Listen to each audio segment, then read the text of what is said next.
오늘 하루도 주님의 크신 은혜가 성도님과 성도님들 가정에 충만하기를 소망합니다. 아멘.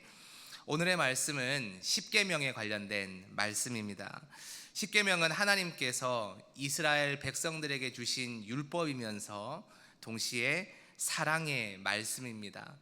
처음 십계명은 이 출애굽한 지 얼마 지나지 않은 모세와 이스라엘 백성들에게 하나님께서 시내산에서 나타나셔서 주신 10가지 계명, 두 돌판에 쓰인 계명을 뜻합니다. 이 10가지 계명을 이스라엘 백성들이 잘 지키면 하나님이 그들을 자신의 백성으로, 자녀로 삼아 주십니다. 나의 백성아, 나의 아들아, 나의 딸아라고 불러 주십니다. 끝까지 부모가 자녀를 책임지듯 하나님이 이스라엘을 책임지시겠다는 언약이 거기에 새겨져 있는 것이죠. 만약 그 10가지 계명을 잘 지키지 않으면 어떻게 될까요? 하나님과 이스라엘 백성은 남남이 되는 것이지요. 이것이 바로 십계명을 관계성의 개념에서 바라본 것입니다. 관계성이라는 표현을 방금 썼는데요, 이 여기서 말하는 관계는 부모와 자녀의 관계, 다시 말해 특별한 관계를 이야기합니다. 우리가 십계명이라고 하면 1번부터 10번까지 계명을 어떻게 우리가 100% 꼼꼼하게 지킬 수 있나, 여기에 집중하기 쉬운데 사실은 이 계명이 정확히 무엇을 말하고자 하는가, 이것도 중요하겠지만, 또 지키는 것도 중요하겠지만, 더 중요한 것은 이것은 하나님과 우리의 관계를 의미한다라는 겁니다. 내가 하나님을 사랑하는 관계, 특별한 관계라고 여기면 십계명을 정성껏 잘 지키는 것이고, 나와 하나님의 관계가 소원해서 별로 관심이 없다 싶으면 십계명을 이 문자 그대로 지키고 싶어도 결코 지켜낼 수 없다는 겁니다. 그래서 십계명은 하나님과 나의 사랑의 관계를 세워주고 건강하게 유지시켜주는 좋은 도구가 된다라고 이해할 수 있겠습니다. 그런데 오늘 본문도 같은 십계명이긴 하지만 차이가 있습니다.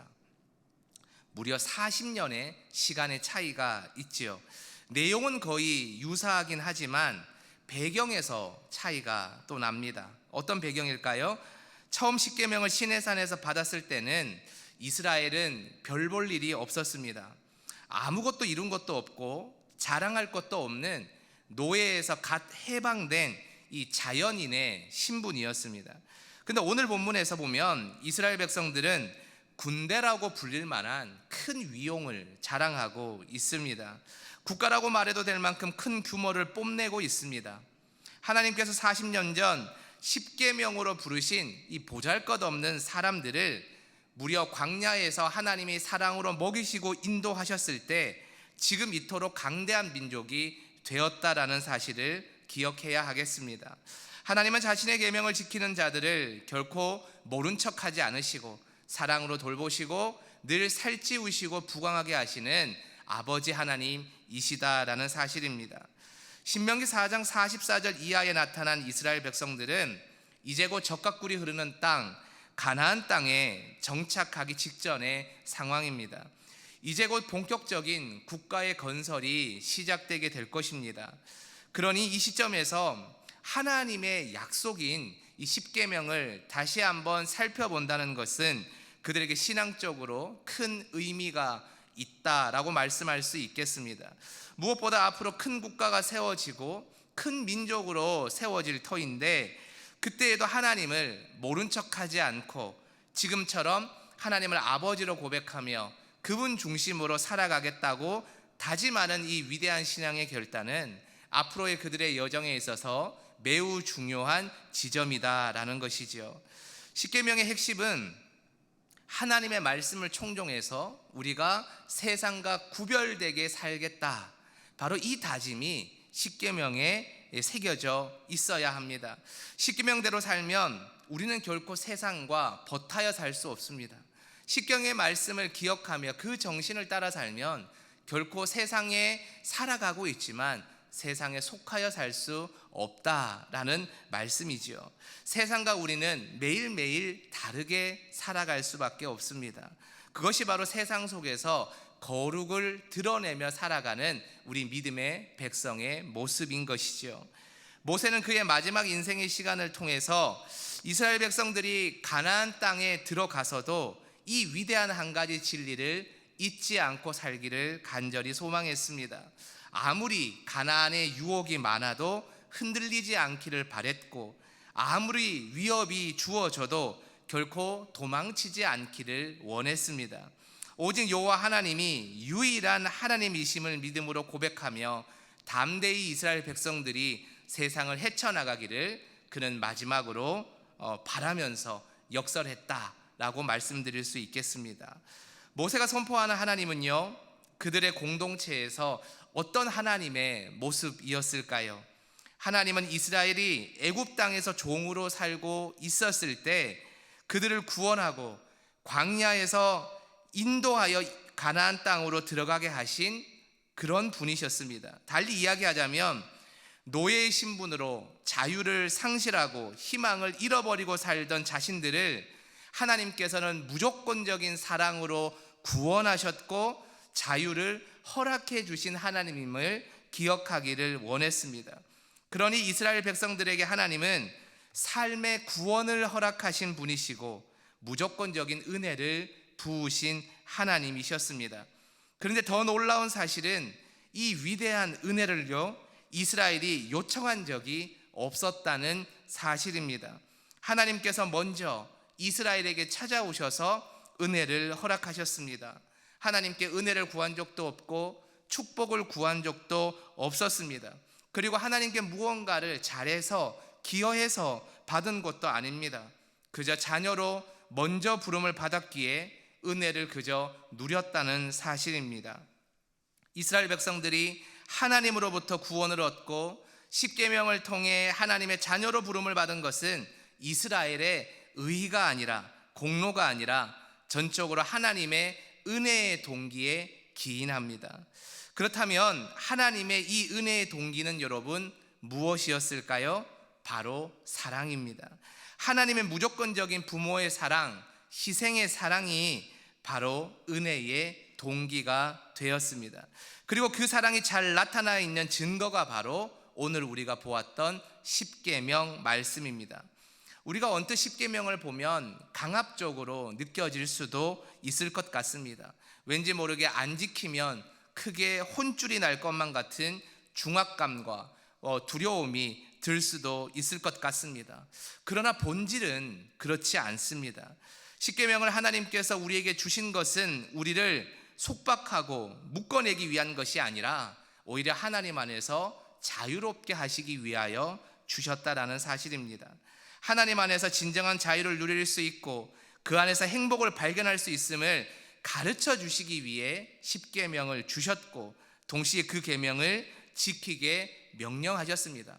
하나님 마음은 이런 것입니다. 한번 지켜보라는 겁니다. 확실하게 청종해 보라는 것입니다. 하나님께서 복을 주시나 안 주시나 시험해 보라는 것이지요. 그리고 청종하는 가운데 우리의 삶이 하나님으로 인해 얼마나 많이 변화될 수 있는지, 얼마나 많이 우리가 하나님 안에서 기쁨을 누리며 살아갈 수 있는지 지켜보라고 하나님은 오늘 십계명 말씀을 주시면서 우리에게 말씀해 주고 계십니다. 왜 하나님께서 인간에게 10가지 계명을 주시고 굳이 그것을 지켜보라고 말씀하셨을까요? 그것은 이 십계명을 만든 하나님의 동기가 사랑이었듯이 이 10가지 계명을 인간이 지키는 유일한 동기도 사랑이기 때문에 그러합니다. 하나님은 십계명을 통해서 알고 싶으신 것 아닐까요?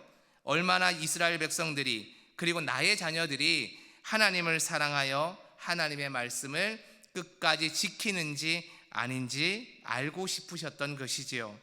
그것이 사랑을 확인하는 가장 좋은 방법이기 때문에 그렇습니다. 여러분, 하나님을 이 시간 사랑하고 계십니까? 그러면 오늘 말씀을 여러분도 잘 지켜보시기 바랍니다. 10가지 계명을 주님을 사랑하는 마음으로 지킬 때 하나님이 우리를 향하신 사랑이 비로소 그분 앞에서 또 우리 앞에서 확증될 줄 믿습니다. 어떤 신학자가 이런 말을 했습니다.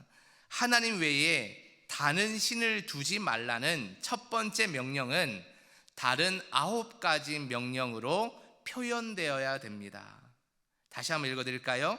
하나님 외에 다른 신을 두지 말라는 첫 번째 명령은 다른 9가지 명령으로 표현되어야 합니다 라는 말을 했습니다. 여러분, 무슨 말인지 이해가 되시겠습니까? 10계명의 첫 번째 계명, 나 외에 다른 신을 두지 말라, 섬기지 말라, 이 명령을 지키면 나머지 9가지 명령도 자연스럽게 지킬 수 있다라는 말씀입니다. 두 번째 계명에서부터 10번째 계명까지도 각기 다른 명령인 것처럼 보이지요. 그러나 본질은 하나님 외에 다른 신을 더 사랑해서는 안 된다, 이 정신에 근거한다라는 겁니다. 쉽게 표현하자면 하나님을 가장 기뻐하는 삶을 살면 10계명을 다 지킬 수 있다는 것이지요. 이게 무슨 얘기냐면 하나님이 우리의 삶의 방식과 가치관에 절대적인 영향을 미쳐야 한다라는 겁니다. 하나님 따로, 그리고 일상 따로는 교회 따로, 세상 따로의 삶입니다. 그것을 우리는 신앙이라고 결코 부를 수가 없지요.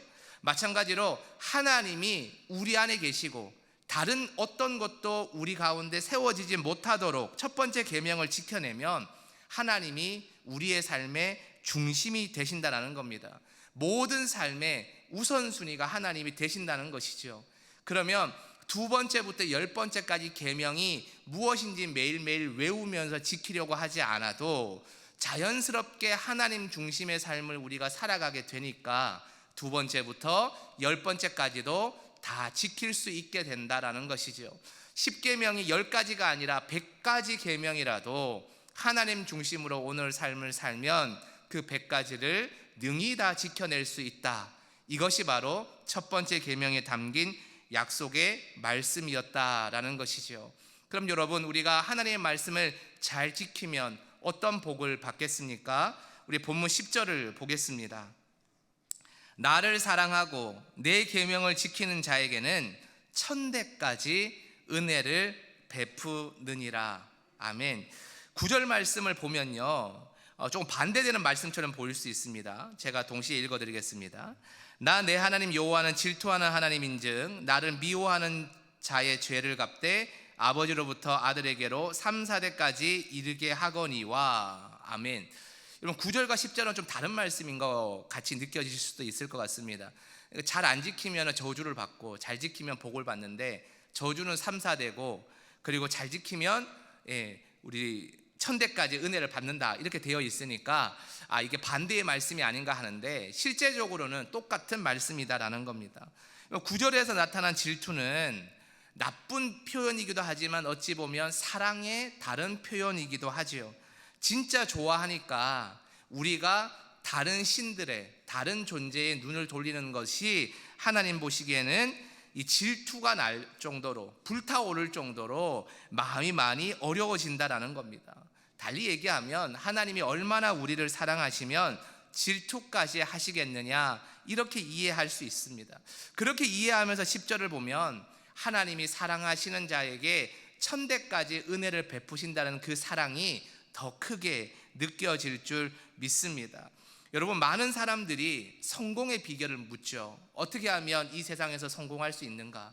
근데 오늘 말씀 9절과 10절을 빗대어서 이야기한다면 어떻게 하면 성공할 수 있을까요?